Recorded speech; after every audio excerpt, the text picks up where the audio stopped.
وما یغنی، اور نہیں کام آئے گا، انہو اس کے، مال ہو اس کا مال، اذا تردہ جب وہ گرے گا، تردہ جب وہ گرے گا، جب وہ جہنم میں گرے گا، اس وقت اس کا مال اس کے کس کام کا؟ جب وہ جہنم کے گھڑے میں تردہ گر رہا ہوگا، وما یغنی نہیں کام آئے گا، انہو اس کی، مال ہو اس کا مال، وہ تو جہنم کے گھڑے میں گرتے وقت تو مال نے کیا ہی کام آنا ہے۔ آپ دنیا میں جتنا بھی مال و اسباب اکٹھا کر لیں، اس دنیا میں بھی کام نہیں آتا۔ ظاہر ہے مال تو وہی ہے انسان کا جو اس نے کھا لیا، جو اس نے پہن لیا، جو استعمال کر لیا، باقی تو اس کا ہے ہی نہیں، تو وارثوں کا مال ہے۔ انسان ایسے ہی کہتا رہتا ہے مالی مالی، میرا مال، یہ مال اس کا نہیں ہوتا۔ اب آپ خود ہی سوچ لیں کہ آپ اپنی زندگی میں کتنا مال استعمال کر سکتے ہیں، کسی کام نہیں آتا یہ۔ مجھے اکثر وہ یاد آتا ہے جب بے نظیر کا ایکسیڈنٹ تھا، وہ ایکسیڈنٹ کیا تھا جب اس پہ مرڈر ہوا تھا، قریب ترین جو ہاسپٹل تھا، بے نظیر ہاسپٹل، اب تو اس کا نام ہے، اس وقت اس کو سینٹرل ہاسپٹل کہا جاتا تھا، عام لوگوں کا، غریب غربا کا وہ ہاسپٹل تھا۔ کبھی اس نے سوچا بھی نہیں ہوگا کہ مجھے کبھی اس ہاسپٹل سے بھی علاج کرانا پڑے گا، کبھی تصور بھی نہیں یہ لوگ تو کر سکتے کہ ان ہاسپٹل سے جا کے یہ علاج کروائیں گے۔ ساری جو لوگ ہیں اس طرح کے، وہ سب اپنے علاج کے لیے بڑے بڑے ملکوں کے بڑے بڑے ہاسپٹلس کو پہلے سے انہوں نے وہاں پہ بک کروائے ہوئے ہوتے ہیں، لیکن اس دن اس نے کبھی سوچا بھی نہیں ہوگا کہ میں ایک عام ٹوٹے پھوٹے سے اسٹریچر کے اوپر سینٹر ہاسپٹل میں میرے آخری لمحات گزریں گے۔ اس وقت وہ اربوں خربوں کی دولت کس کام آئی؟ کسی کے کام نہیں۔ اس وقت موقع ہی نہیں تھا کہ کہیں ایسی جگہ پہ لے جا کے علاج کروایا جا سکے۔ تو یہ تو ایک مثال ہے، بے شمار مثالیں ہیں کہ اس دنیا میں یہ مال کام نہیں انسان کے آتا، انسان ایڑیاں رگڑ رہا ہوتا ہے موت کے وقت، لیکن یہ مال اسے نہیں بچا سکتا۔ تو یہاں اللہ فرماتے ہیں جہنم میں جب گر رہا ہوگا، جہنم کے گھڑے میں جب گرے گا، تو یہ مال اس کے کس کام آئے گا؟ وما یغنی عنہ مالہ اذا تردی ان علینا للہدی۔ اے لوگو، ہمارے ذمے ہے ہدایت دینا، بڑی امپورٹنٹ بات ہے یہ، اللہ کی ذمہ داری ہے راستہ دکھانا، ہدایت دینا۔ اور ہدایت سے مراد وہ ہدایت بھی ہے جو پچھلے ایک دو لیسنز میں نے آپ کو بتایا تھا کہ جبلی ہدایت ہوتی ہے، وہ بھی اللہ تعالیٰ نے ہمارے اندر رکھی ہے، ایک اخلاقی حس بھی الہام کر دی ہے، فَأَلْهَمَهَا فُجُورَهَا وَتَقْوَاهَا، اور اس کے اندر اپنی روح بھی پھونکی ہے جو اللہ کی معرفت اور محبت کی امین ہے۔ اور پھر اس ہدایت کی تکمیل کے لیے اس نے دنیا میں پیغمبر بھیجے۔ جب اللہ نے انسان کو دنیا میں بھیجا تھا تو یہ کہا تھا فَإِمَّا يَأْتِيَنَّكُم مِّنِّي هُدًى فَمَن تَبِعَ هُدَايَ فَلَا خَوْفٌ عَلَيْهِمْ وَلَا هُمْ يَحْزَنُونَ۔ اللہ نے تو تمام حجت کر دیا، کتابیں بھی نازل کیں، انبیاء بھی بھیجے، کئی ذرائع سے انسانوں کو راہ ہدایت دکھانے کا اہتمام کیا۔ ان علینا للہدی وان لنا للآخرۃ والأولی، اور بے شک ہمارے ہی اختیار میں ہے دنیا بھی اور آخرت بھی۔ ظاہر ہے آخرت میں اللہ ہی کا فیصلہ، حتمی فیصلہ ہوگا، کون ناکام ہے کون کامیاب ہوا، یہ فیصلہ اللہ ہی نے کرنا ہے، اور دنیا میں بھی اللہ ہی فیصلے کرتا ہے کون سی قوم اور کون سا شخص اب اس دنیا پہ بوجھ بن رہا ہے، اب اس زمین کو اس سے آزاد کرانا ہے، یہ فیصلے بھی اللہ ہی کرتا ہے۔ سورہ شمس میں ہم نے پڑھا فَدَمْدَمَ عَلَيْهِمْ رَبُّهُمْ بِذَنبِهِمْ فَسَوَّاهَا، جب اللہ نے دیکھا تو الٹ دیا ان پر عذاب، ان کے رب نے ان کے گناہوں کی پاداش میں، اور سب کو برابر کر دیا۔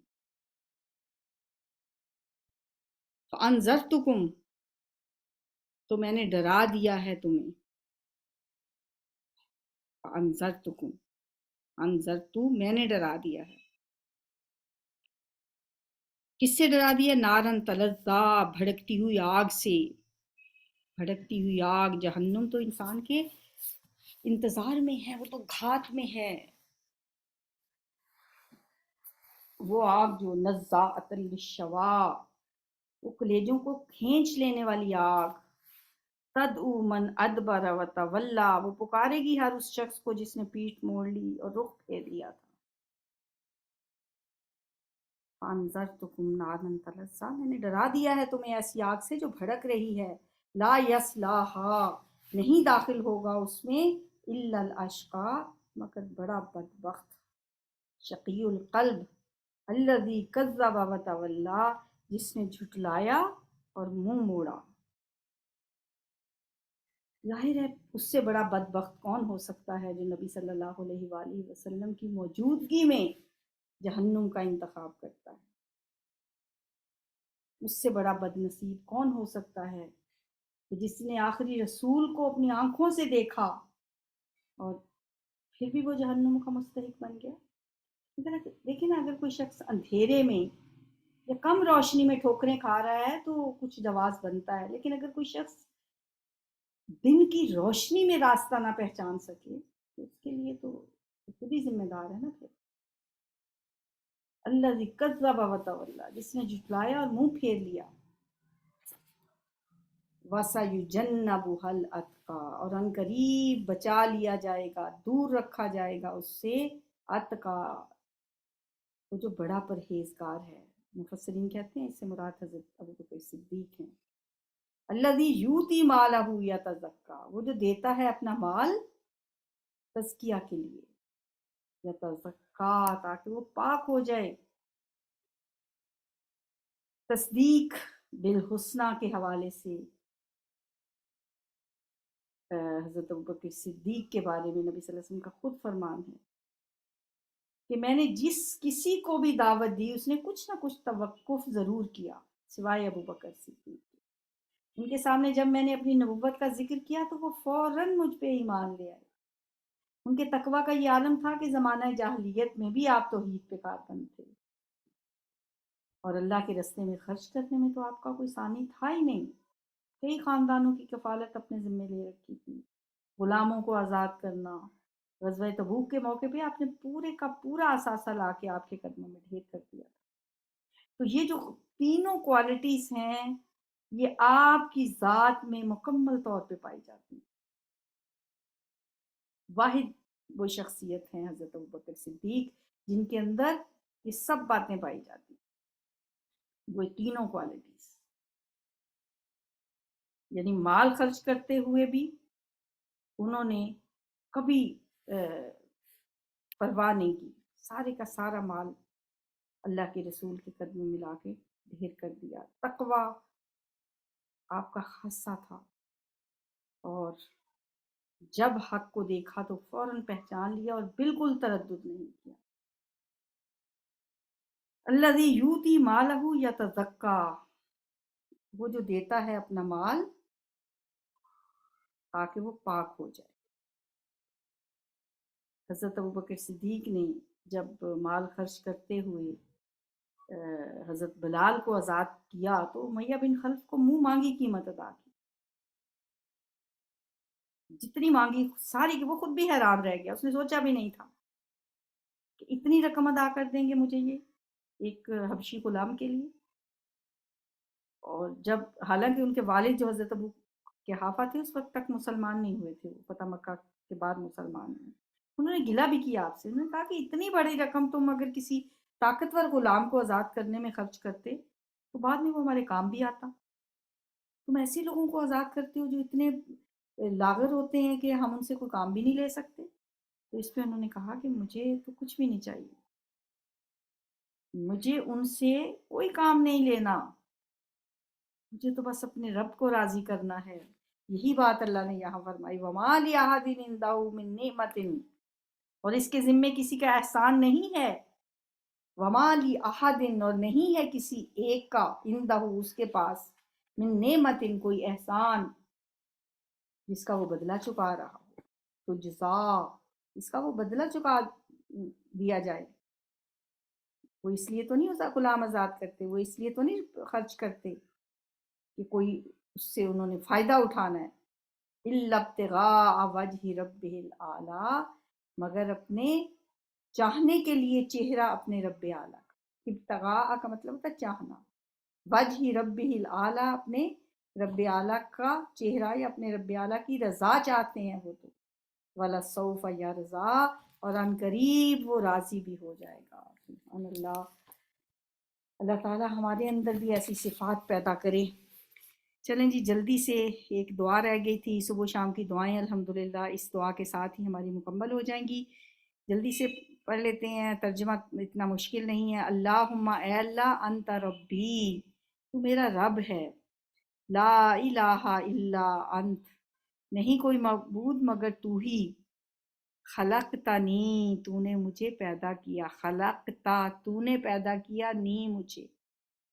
وَأَنَا عَبْدُكَ، اور میں تیرا بندہ ہوں. یہاں پہ آماتو بھی کہ ہم کہہ سکتے ہیں، جیسے انا عبدو کا وہاں ہم کہہ سکتے ہیں انا آماتو کا، میں تیری بندی ہوں، یہ بھی کہہ لے، کوئی حرج نہیں ہے. وَأَنَا عَلَىٰ عَهْدِكَ، اور میں ہوں اوپر تیرے عہد کے، وَوَعْدِكَ، اور تیرے وعدے کے. اللہ میں تیرے عہد اور تیرے وعدے پہ قائم ہوں. اے اللہ تو میرا رب ہے، تیرے سوا کوئی معبود نہیں، تو نے مجھے پیدا کیا، میں تیرا بندہ ہوں اور میں تیرے عہد اور وعدے پہ قائم ہوں. مستطاعت، جتنی میرے اندر استطاعت ہے، جتنا میں کر سکتا ہوں. اعوذ بکا، میں پناہ مانگتا ہوں، من شر ما صنعت، ہر اس چیز کے شر سے جو میں نے کی، ہر برائی کے جو مجھ سے سرزد ہوئی میں اس کے شر سے پناہ مانگتا ہوں. ابوء لک، مجھے اعتراف ہے تیرے لیے، بنعمتک، تیری ہر اس نعمت کا، علیہ جو تو